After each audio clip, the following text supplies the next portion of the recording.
Hello and welcome to today's art class. Today I'm going to be showing you all about how to draw a chameleon.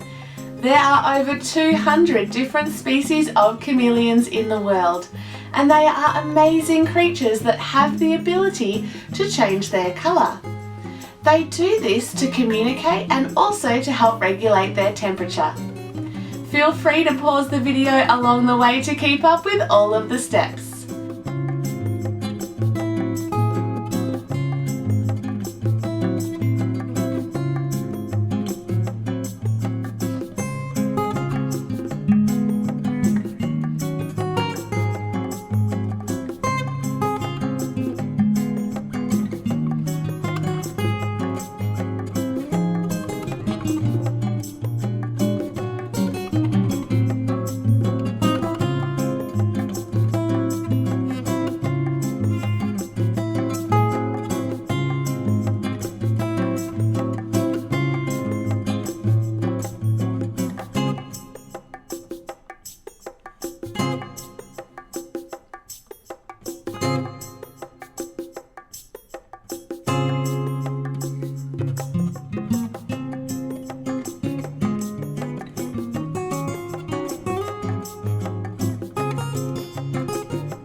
Thanks for watching, see you next time!